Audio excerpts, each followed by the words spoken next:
Hello, everyone, and welcome back to For the Love of Indy. My name is Evan. And I'm Nicole. She's my mom. And we're going to be talking about a couple things here today. I moved my computer down, so excuse me for moving around on the video if you're watching the video. There was a couple things I noticed in the first episode, and we're going to try to change a little bit of the format up, try to address some things. This episode, a little bit more in IndyCar 101, IndyCar basics. Want to cover some things about the season, and then we're going to talk about some predictions for this year, what we think might change, go over some questions that I generated, and just have a little quick chat about that. The next episode after this will hopefully actually be discussing some racing and some of the races that have already happened this season, since we are 2 races in. Just got done with thermal yesterday from the time of recording, and yeah, so I guess good. We have thoughts. So, kind of going back to the basics, we're going to go a little bit more in detail. Ovals versus circuits, we talked a little bit about it last time, just to be a little more clear for anyone who may not be into IndyCar. We're going to try to get you as best as we can caught up into IndyCar in these first 2 episodes. And then from that, we're just going to jump into our bread and butter, which will be the racing.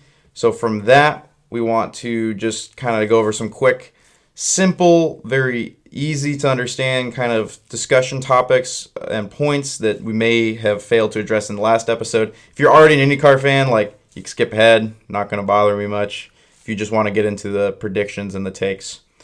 But ovals versus circuits. First thing, an oval is a shape of an oval. Simple as that. There's 4 left turns, and they're marked as turn 1, 2, 3, and 4. They can be a little bit different. They might be shaped more, triangular, things like that.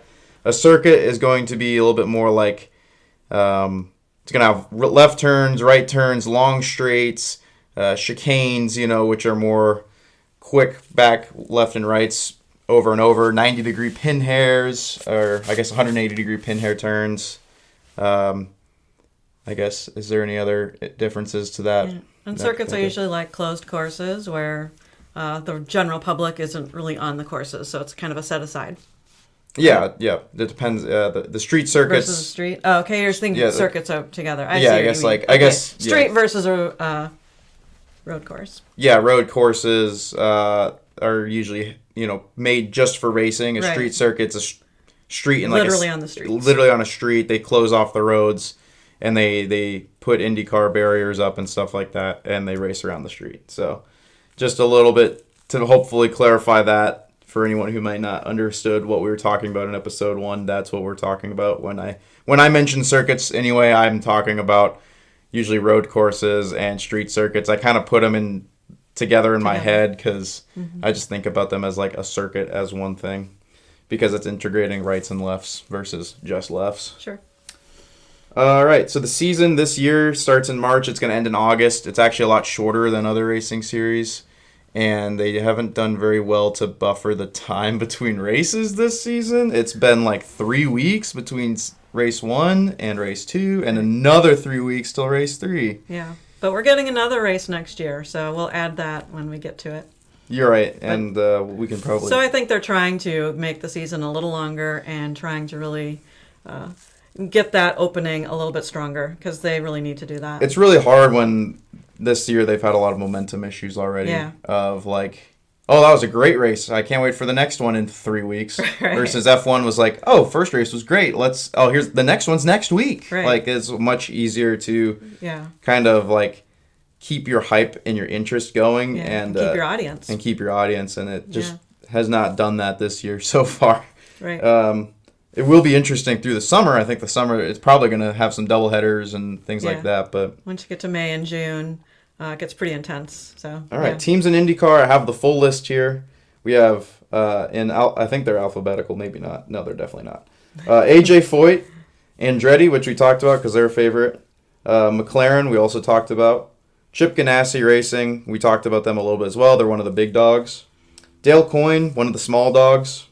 Ed Carpenter, another one of the small dogs, but one of her favorite drivers is at Ed Carpenter Racing now, so we'll probably discuss them a little bit. Juncos Hollinger Racing, I have the hat on right now for them, but that's because one of my favorite drivers was there, and he's no longer. Meyer Shank Racing is another small one with 2 drivers. Prema Racing is the newbies on the field. They just came in this year.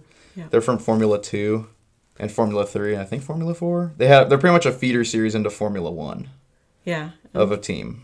And IndyCar was really excited for them to join, and they're really excited to be here. So it'll be fun to see as the season progresses how they'll do. Yeah, and they're Italian as well. Yeah. So not like they're bringing any Italian design to their car because the cars are all the same, but Yeah. The colors are Italian. The colors are Italian. So you have Rahal Letterman Lanigan Racing, RLL. So it usually goes by. So if we talk about RLL, it's them. David Letterman owns part of the team, which is interesting. And then Penske, Team Penske is I think what they call it. So those are all the teams. And in terms of the cars, you have 27 cars on track. 33 are only for the Indy 500 though. And they have extra positions open for the Indy 500, but you also have usually a few drivers that are excess that have to compete to get into the Indy 500 race and qualifying, which is very interesting. And we'll probably discuss that in May. Yeah, when we get closer to that, but that's a whole separate deal, the Indy 500 compared to the season, and you actually I think get double points, right? If you get I believe there are double points, and then I don't know if it's for the full grid or not. We'll have to we'll look into that a little bit, and obviously we're not entirely experts in the field, so we couldn't tell you right off the top of my head. Okay, and then the idea of drivers that come from Formula 1, we talked a little bit about that, but not really as to why they do. So we have drivers like Rossi or Marcus Ericsson that have, and Romain Grosjean when he was here, they come from Formula 1. And usually that happens because they were at a backmarker team in Formula 1 or they weren't performing well enough in Formula 1 and they were pretty much, they got kicked out of Formula 1. Yeah, they either circled out or they just got out of it. Yeah, and so this is a very similar type of car in a lot of ways to Formula One. I mean, there's a lot of differences, but the idea that it's an open wheel car and that some of the races are similar. Usually, if you come from Formula One, you don't have oval experience because they're not doing the ovals over there. So that's also a little bit of a challenge for some of those drivers initially, I think, as well. Yeah, so that's kind of why they usually show up. Yep. And there was also a question about what is Indy Next. We never really clarified that. That's the feeder series into IndyCar.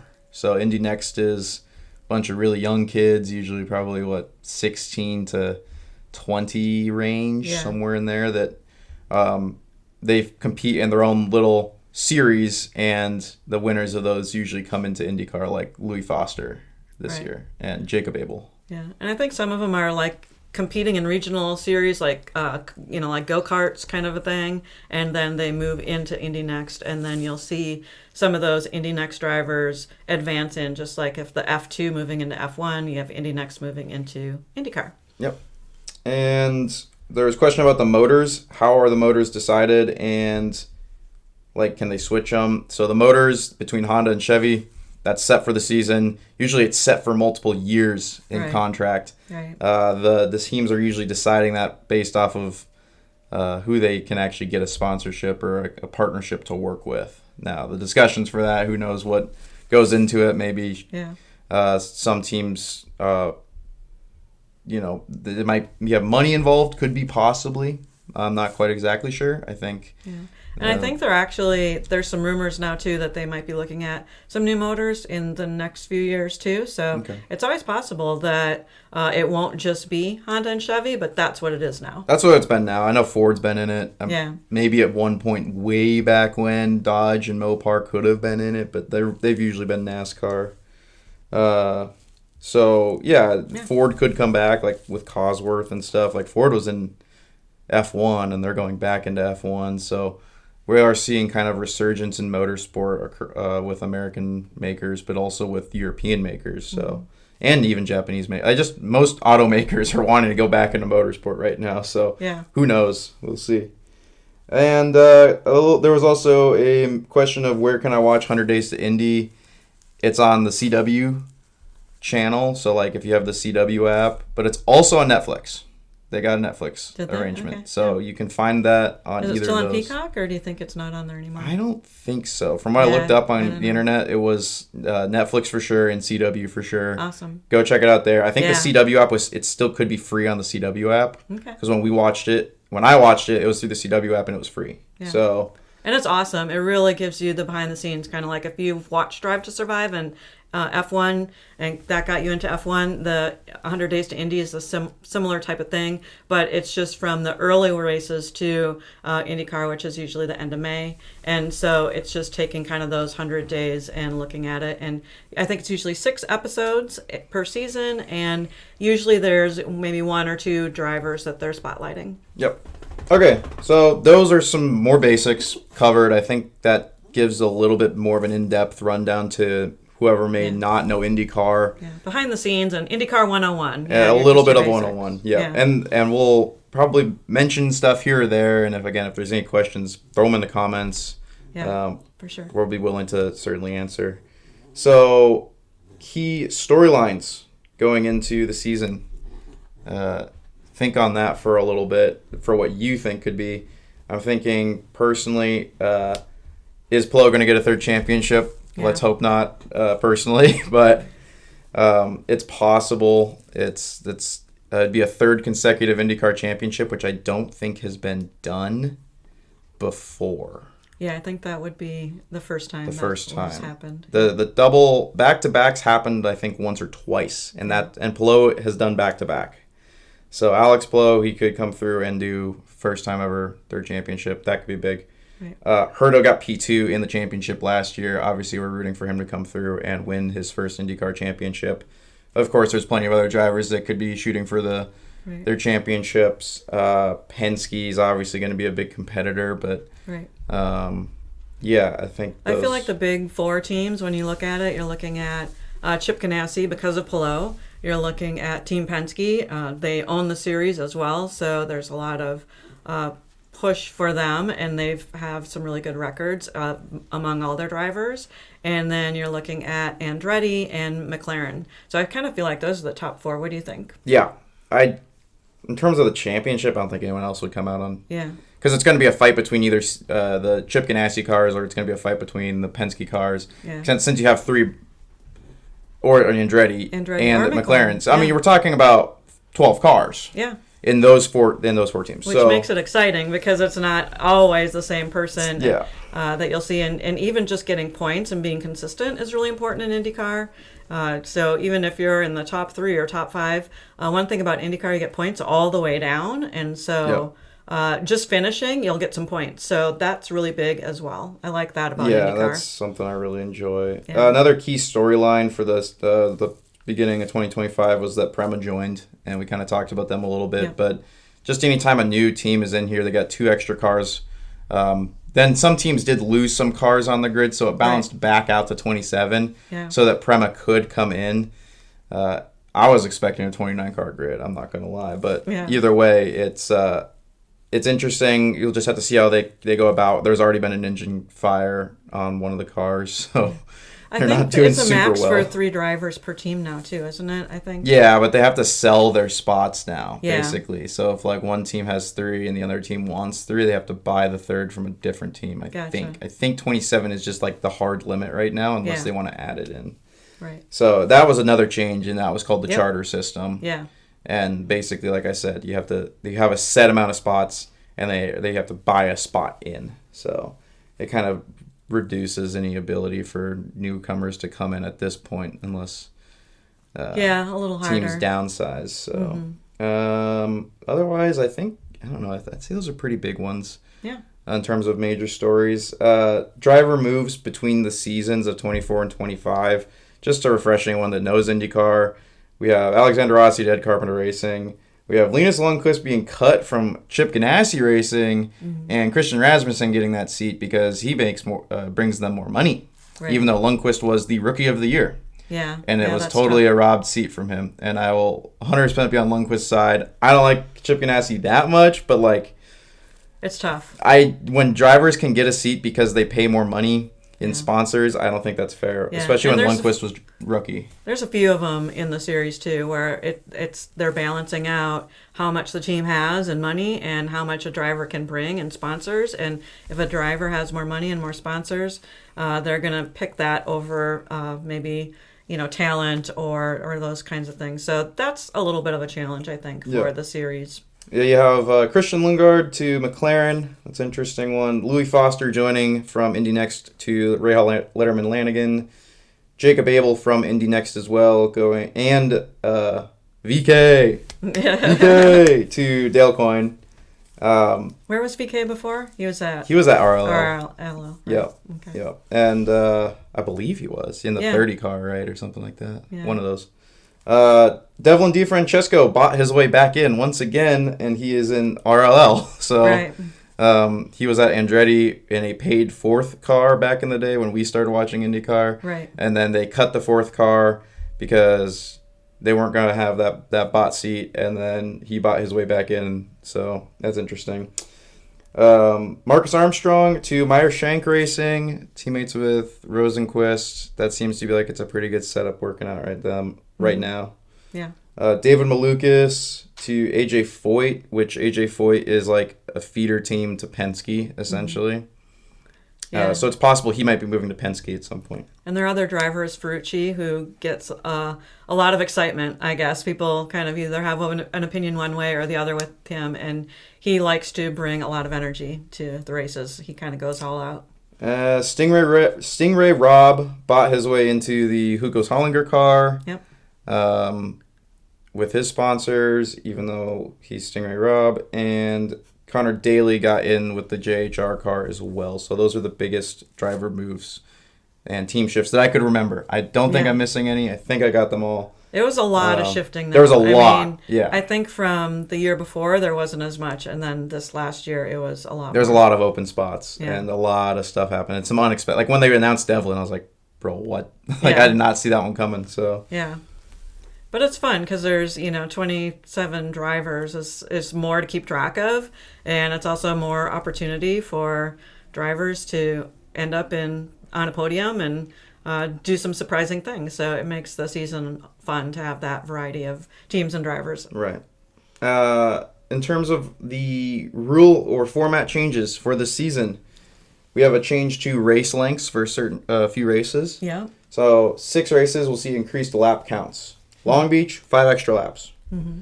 Mid-Ohio, 10 extra laps. Iowa, we get 25 extra laps for both of our races. We get the only doubleheader this year as well. Yeah.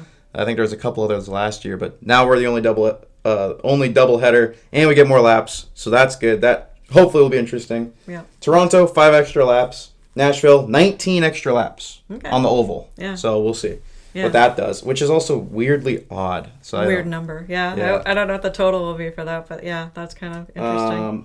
Aims to vary strategies and eliminate processional fuel save races. Okay. So no more. They're trying to get rid of Dixon, basically. Yeah, there's a lot of drivers that'll just kind of sit in the back and they'll fuel save and tire save, and then all of a sudden they jet up to the front and they do really well. And so they're I think probably just trying to. The more pit stops you have, the more changes in lengths. Pit stops are really important in how much time it takes for a pit stop. So that can have an impact too. So it might just be trying to make more pit stops like a likelihood, and Right. and make the more Make tire wear more noticeable, fuel Right. wear more noticeable. Yeah. Yeah. I just brought my computer up here so that I can be closer to the mic, so I'm not like leaning down and talking. So for ovals, there's change to starts and restarts. There's a mandatory pair-up location being implemented. Drivers will line up 2 by 2 with 1 lap before the green flag to reduce the chance of incidents and waved off starts. I think that's really that's what they were, more of what they were doing, the 2 by 2. I think some races were 3 by 3 though. Oh, were they? Yeah, there were a few. Yeah, so just to... But that's a little bit I think more the Indy safety. 500's 3 by 3. Yeah, I know that is for sure. And maybe that has an that's exception why. too. Yeah, I don't know. We'll IndyCar will extend the beginning of the restart zone where feasible on suitable ovals, giving leader more choice on when to pull the pin and accelerate. Yeah. There's some issues with that last year about if people were restarting too slow or too fast, and then that was causing crashes immediately on the restart, which was a big problem. Multi-stage pit lane speed limiter utilized at Road America and at Worldwide Technology Raceway and Nashville Superspeedway will be expanded to pit lane entry at Worldwide Technology, Iowa, and Nashville. So I guess there's my guess is that is because you have to pull off on the back of the oval into and you're still going around the oval. You want to keep that speed through that entrance to the oval on the turn. Yeah. But then as soon as you hit that front of the line on the straight of the oval, you need to slow down to 45. So I'm guessing there's a multi-stage speed limit going on there. Yeah. Practice formats. Most road and street courses will now use a split practice format for practice one. And that's going to be for almost every track down, like up from a few. Just gives more clean runs during practice. Right. It gives them more room in between, because if you have 27 all out there on practice, you're not getting that clean air. You're running into each other, or somebody's doing a fast lap and somebody's doing a slow lap, and so there's more opportunity for problems. So they're just trying to clean it up and make it easier, I think, for the drivers. And the last thing is tire allocations. Firestone's going to bring an extra set of the high grip alternate tires and remove a set of the primary hard tires at most road street courses. It's going to be an even split of 5 and 5, except at Thermal and Indianapolis Road Course. Yeah, so we saw that. Yeah. And we saw that this weekend. So that is the changes for the season. That is the drivers and a little bit of 101 for the season. Yeah, awesome. So in terms of predictions, here's a couple. Here are the questions. Championship prediction. Colton Herta. All day. I gotta run it. But I mean, my heart predicts Herta. My head right now predicts Palou. But we can always go. It's kind of hard though. It's like with IndyCar, you can't predict this at the beginning of the season. You really can't. No. It's almost impossible because of how unpredictable IndyCar usually runs. Yeah. But I'm gonna obviously say Herta. And my secondary, random pick prediction would be probably Kirkwood. Maybe could outperform Herta. Somehow, and get it. Potentially, but that would be pretty crazy. I think you have some old school people really wanting like a Will Power or Scott Dixon to get in there. You've got, they've been racing for a long time, and so you can see that people might be wanting that as well. So it's fun to make predictions. Definitely not any rookies or any newer drivers. I feel like the people that have been in the top 5 are probably a lot more likely to win overall for the championship than somebody coming from last year 10th place or something. So. Right. Yeah, I mean, Pato could be a possibility if McLaren kind of figures out what's going on. Absolutely. So then Indy 500 winner, this is even harder to predict, I feel like. Oh, yeah. I mean, because Indy 500, you have those extra drivers that come in that have won it before. And so, like Helio Castroneves, who's been a prior winner, who's really gunning, and Sato is coming back, I think, too, and he's won before. And Andretti gets put put in. Yeah, Marco Andretti comes in, and so you've got a lot of these other drivers that go into the mix, and so that's really challenging. I guess I would say I don't want Newgarden to win because he's won it the last couple of years, and it's been won on the very last lap, and it's always been really controversial. So I'd like to see somebody else win it. I really would, but that's me. Yeah, I mean, obviously my prediction is going to be Colton Herta again because I am definitely a biased source. I think Rossi would be really cool to see it in an ECR. Yeah, and he did win it his first time when he came from F1, and so he's kind of an outlier in that area because he's. But if anything, I'd love just someone really, really unexpected. Seeing maybe all of the Penske's just out in the first 100 laps, and then you're down to. A few of the Andretti's probably get out, a few of the McLarens get out, but someone from the VK and the Dale Coyne comes through and takes it. Or Lundgaard or Malukas, someone who's young and somebody who's in a new team, and that could be exciting too. Yeah. Yeah, for sure. So, I guess do you have do you want to say is your hot off the press take Herta as well, or are you gonna have a actual, or you're just gonna say someone different? I'm gonna go with Kirkwood. I think. Kirkwood. Yeah. Okay, sure. Most improved driver. My guess is.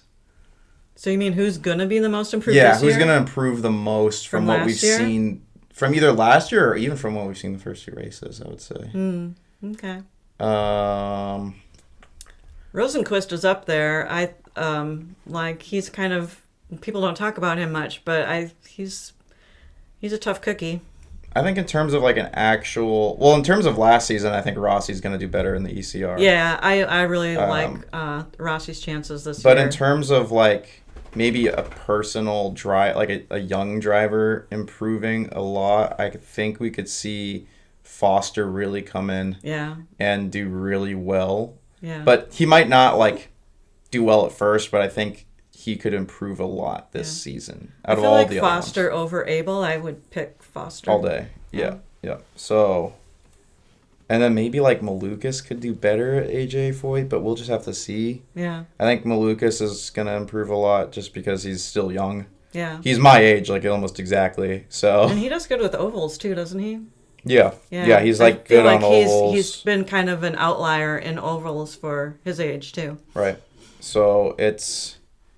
I'd say that, yeah, that's probably my lineup. I think Rossi in the ECR might be my most improved. Yeah. Compared to the McLaren. Right. Last year. Yeah. But also, like, yeah, he just seems like really happy being there. And so, yeah, I just Christian Rasmussen in the ECR also might be another one. Yeah. Yeah. He has lots of potential too. Because he's been looking not terrible this year. I know. Compared to last year, so we'll see. Best rookie, Louis Foster.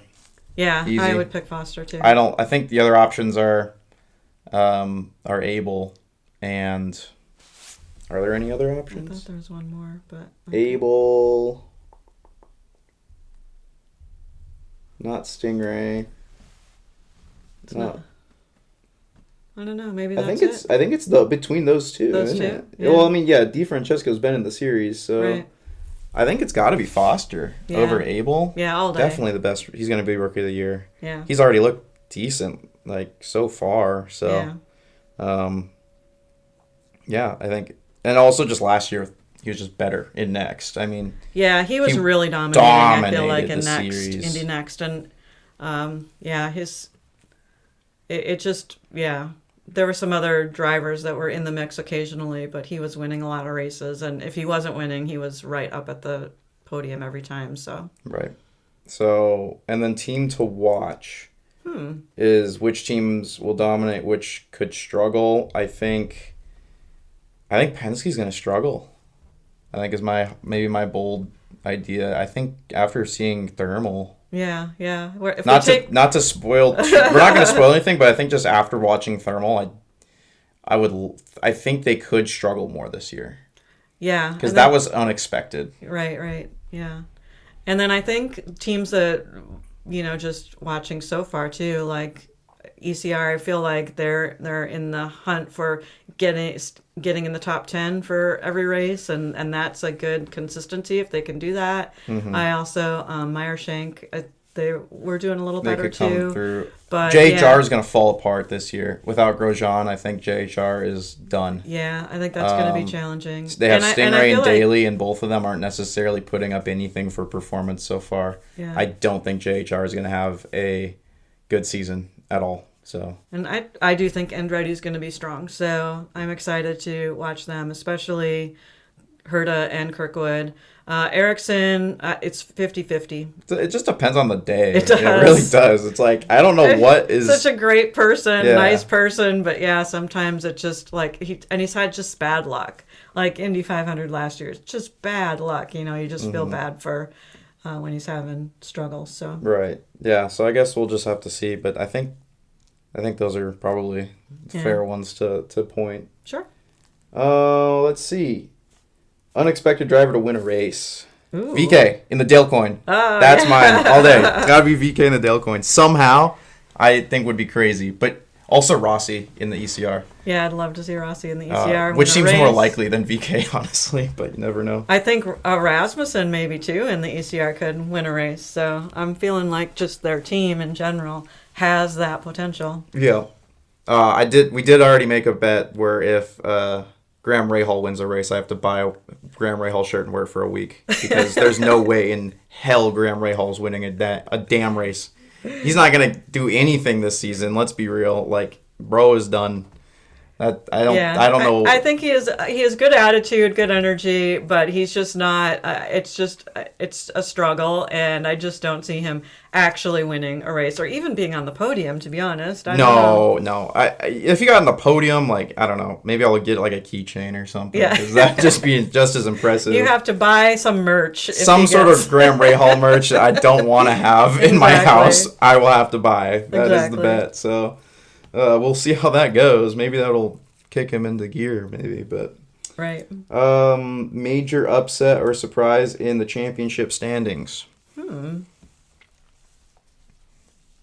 don't know. Like I said, maybe like Kirkwood overtakes Herta and like dominates over Herta and Andretti. Yeah. Would be where that I'm would thinking. be an upset for sure. I feel like Will Power or Scott Dixon just doing really poorly would be a big deal. I think an upset would be Pelot's car somehow just completely falls off. Yeah. And he just done. You know what I mean? Like he has no chance he's like bottom of the top 10. That would be shocking. Yeah. That would be pretty big. Yeah.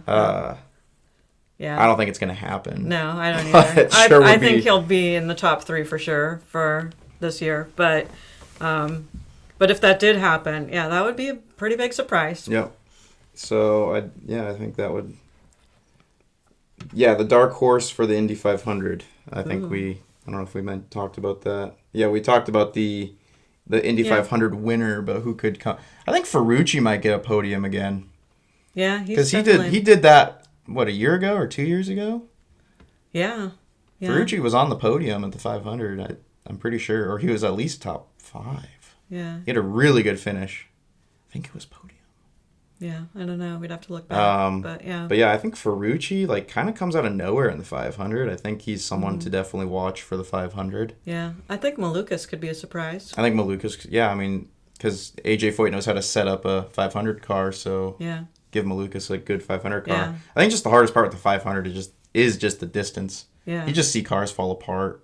Yeah, you see graining on the track, and then and just the getting so close to that wall when they're doing those turns to like turn 4. I feel like, oh my gosh, how many people have lost out in that, or even just like running into each other when they're driving, So it's just. I think we'll have a better idea kind of when we get closer to May, in terms of how this could go with the 500. It's kind of hard to predict it this far out. It's impossible to predict, but. It's fun to watch, so, it's always a surprise. Especially the last couple of years, literally decided in the last few seconds. I mean, Pato got robbed. Oh, so, yeah. It's terrible. It would be fun to see him win it because he did get robbed, So. Yeah. Unexpected team emerging as a title contender. I think we want to say ECR, but I also think that they've already had enough reliability issues and team issues, from what it sounds like on Rossi's podcast, that I don't think they're going to be in the contention. I don't know. It's possible. I think doesn't Meyer Shank have a partnership with Chip Ganassi? Yeah, and so they may be... I think Meyer Shank could come out as a team. I feel like, any times when they do those partnerships, that second team always benefits more than the original team, I feel like. Right. Because, they're getting all the data and all the information, and they're able to... maybe think outside the box a little bit more and be a little more nimble with some of that information and surprise people. So people that have a partnership with a bigger team can have an impact. Yeah. I think going forward, if we have a little bit more viewers and things grow, we'll definitely have a Q&A section or a fan discussion section probably at this point in the video, but obviously we're at episode number 2, and if you're coming from episode number 1 and you're watching episode number 2, we really thank you for coming back. We appreciate you. Hopefully we have improved the quality just a little bit between these 2 episodes. It's a learning experience, so every single time we just want to improve a little bit. So thanks for being out there. We're definitely working on finding where are the issues, finding where are the spaces to be gained, where can we make up ground, and how can we make this better. So of course any comments over this video would be fantastic to listen to. Even over the first one, we'll still take those into account. And we're hoping to get like 2 mics at some point. Splitting the mic is not the best. We're splitting a microphone. It's not the greatest setup. It's not. It's okay. It gets the job done, but we'd certainly like to have our own individual mics and make this a little bit more like relaxed of a podcast. I know the first podcast was kind of it felt a little weird. It felt a little bit less natural, but I think it's getting a little bit better already. So we're podcasting on a budget for, all you people out there. Yeah, for like the 20 people who have probably watched the first episode. But again, share this with people that you know, family especially. Again, we're a mother-son duo, so any sort of family member that you want to maybe get into racing, maybe they listen to podcasts, throw this their way. Why not? Maybe that'll be the next family bonding moment for you is racing. So you never really know. But I guess as an outro, for the main reason that we are doing this podcast is for the love of Indy. Yeah. Thanks